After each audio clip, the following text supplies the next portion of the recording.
Happy Tuesday, boys and girls. My name is Jeffrey Scott Mitchell, and I was just thinking, as I'm usually always am doing, even when I'm not thinking, I'm thinking. I have hundreds of videos of me testing my equipment. Ever since I got that first crystal radio, and I was so intrigued by what was then something new called electronics. Even the smell of the wires and we had to put it together. I was too young to really put it together. This one was a little bit complicated.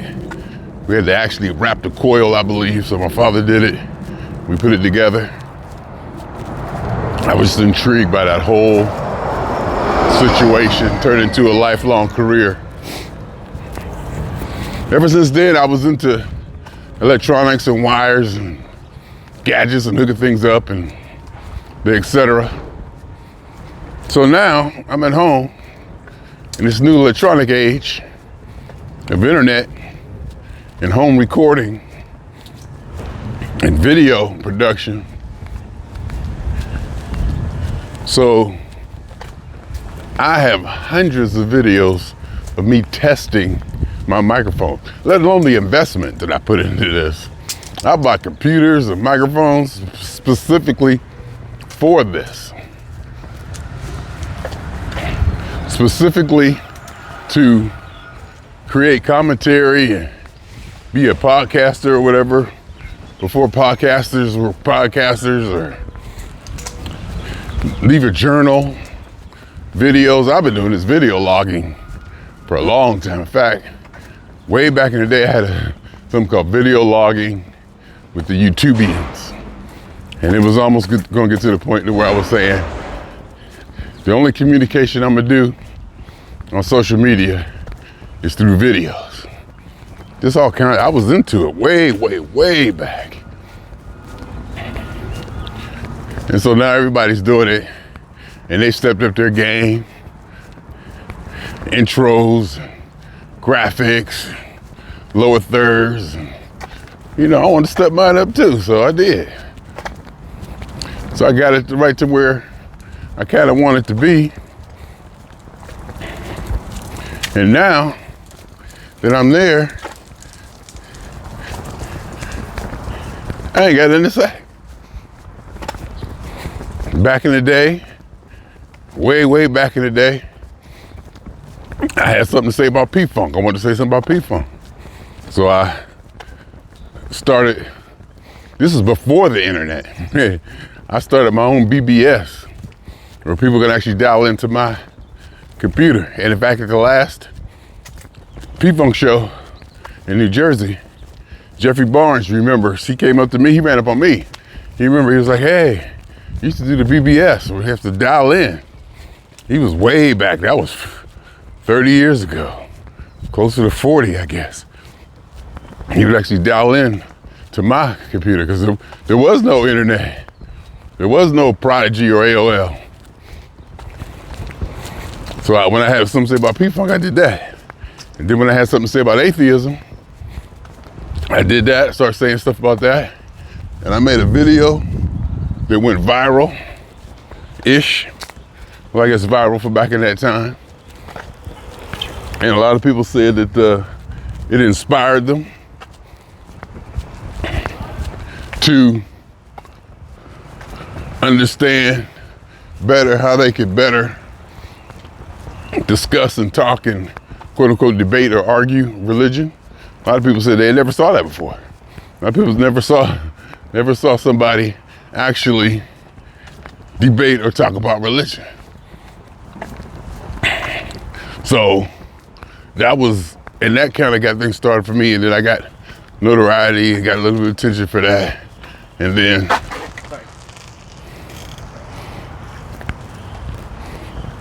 I got a little bit of attention for that. And then I felt, I don't want to say justified, but I felt fulfilled in getting what I had to say out about atheism to a bunch of people that had an impact. So, because I really had something to say. And now,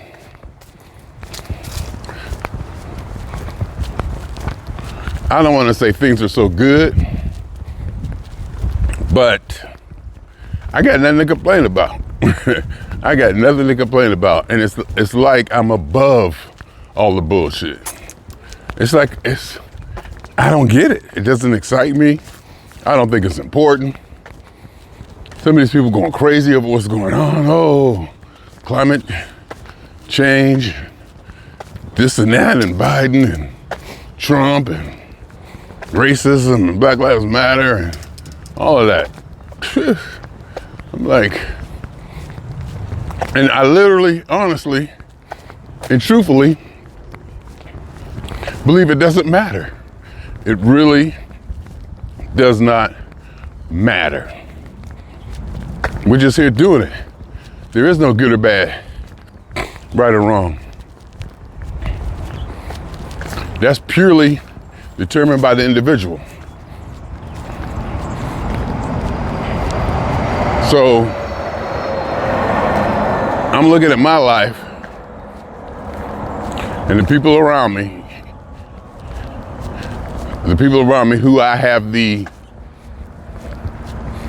jurisdiction or closeness or whatever you want to call it, to actually be involved in their life and not necessarily be responsible for their life, but close enough to where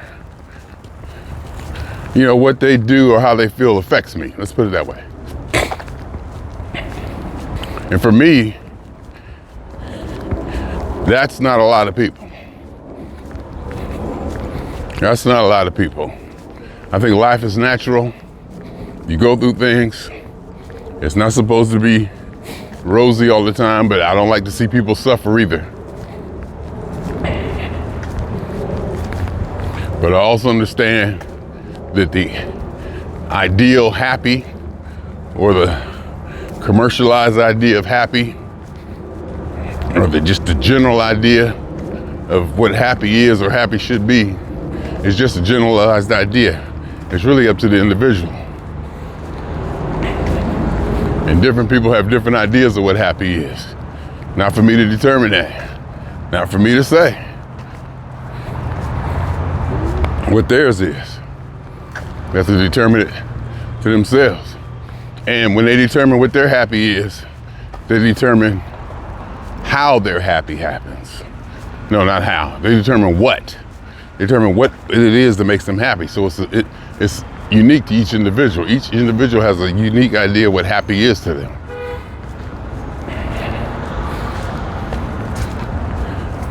So I'm going through life, I'm like, blah, blah, blah. That's all I'm saying. Now, don't get me wrong. I am a fan of apathy. I am a big fan of apathy. Let's not get that twisted. I believe in not caring.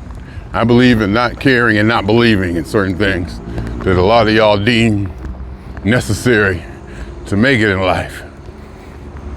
And I don't believe in a lot of things that we've been taught to be traditionally precious or sacred. But that's a whole different topic as far as thinking out of the box or thinking on your own. But I'm thinking about apathy. As far as apathy goes, I'm not talking about that I'm apathetic to what's going on. It's like I don't care. I care. But like I said, I am a fan of apathy now, But it's not that I don't care. It's like it doesn't matter. These little squabbles are things that a lot of human beings worry about or stress about or, deem to be crucial and important. They just don't matter to me. I ain't gonna say it don't matter to me. I say I don't think they matter in the big scheme of things. In the big scheme of things, it doesn't matter. In the big macro picture of what we're doing on this planet, why we're here and all that, a little bit of squabbles we got going on is nothing. So though I do maintain a fair level of apathy There are certain things that will make it look like I don't care about them, when actually I do kind of care, but I don't think they have the impact that a lot of people say they do, or think they do, or want to believe that they do. And it's all about belief. It's all about belief and faith. What you believe, what you place your faith in, and it may be beneficial to have a good worldview, whether it's based on faith or science or somebody else telling you what to believe, whatever. It makes life a lot easier to have an ideal. Right, wrong, left or right, doesn't matter. As long as you wake up in the morning and have a plan, I think you'll be better off, regardless of what that plan is. And when I say wake up in the morning, I mean just have an inherent idea of where you want to go, what you want to do, and the way you think things are, and the way you think things should be. Not what everybody else thinks. Not who you voted for. Not the government. Not any social group. Not anybody. Just what you think. And then you just find out where that fits in. Because I got all this equipment set up. Microphones. Remember? I was struggling with the lavalier. What I went to get this lavalier down, and how I started doing all my walking talkings. Oh, hell, I'm out here walking. Might as well produce while I'm doing it. So I got that figured out, had to order stuff and try different things and get apps, spend time, work it out. It really ain't got nothing. Well, I ain't gonna say that. I ain't got nothing to say. I got something to say. It may not be content or things that, see, he uses ringer. You hear that? That's what I'm talking about. You hear him using that ringer? That's important. It's crucial. We need to have PSAs about that. We need to have PSAs about people using a bell when riding. You hear that? That was good to hear. You let me know where he was at, where he was coming and everything. Okay, what was I saying? I completely forgot. But anyhow, it's an ideal, an ideology, a belief system.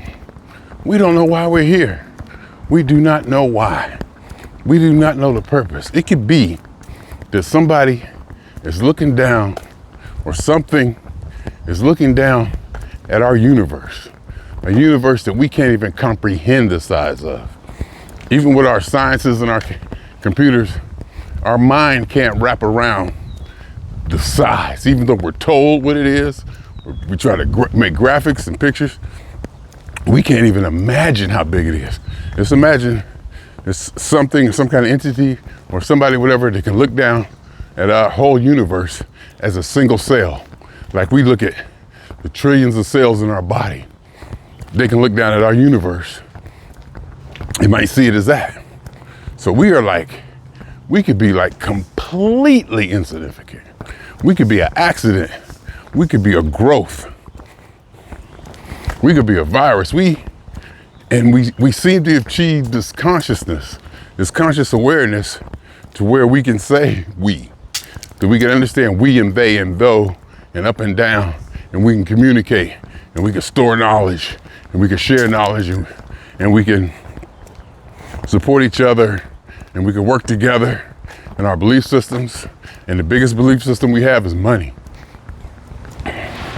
You see $1 laying around anywhere in the world, ain't gonna be no debate about it.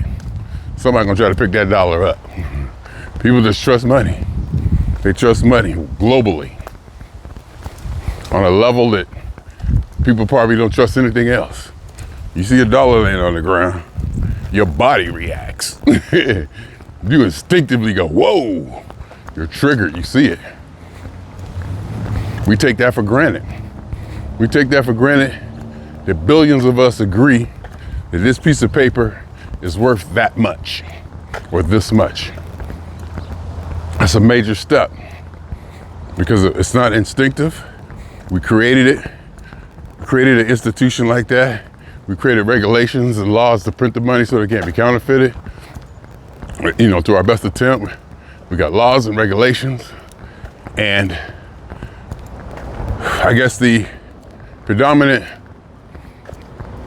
laws and regulation or system that we're living under is the Western culture, capitalism and democracy, which, you know, Greece, Rome, Britain, traveled the world, discovered the world, dominated, conquered, brought everybody under the Roman realm, or brought everybody under the same umbrella, which helped create what we are now.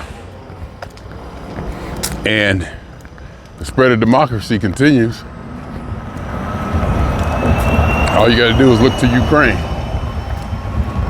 and understand that spreading democracy is a direct threat to Russia.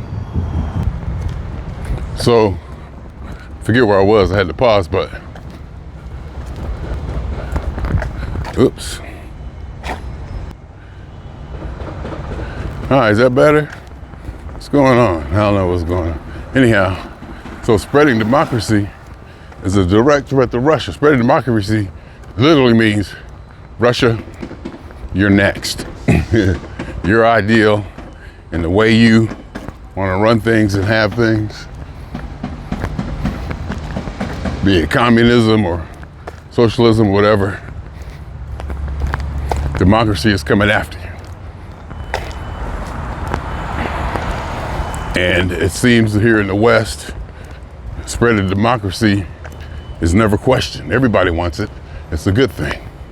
Shut up. We're doing you a favor. You're getting democracy. You win. And to me, I look at that, I'm not worried about that either. That's just entertainment. Yeah, people are dying. That's just part of life. People are going to die, people are going to get killed. And I believe we need that to help us understand what it's like when it's good. You got to have your Cleveland Browns so that you can have your Pittsburgh Steelers, 6 Super Bowl champions. Everybody can't be a winner. And you can't win all the time. It has to be ups and downs. And some people get so caught up in addressing those ups and downs or the downs that they may not even be living life anymore. We get so caught up in labeling and names and who said what and what you called me or what you said or all of that, to the point that we miss the point that you're not living. You're so busy policing that you're not living. Go out and find out what you want to do. Go out and live your life and have fun and do it up and be that and be this. That's what it's about. And then just go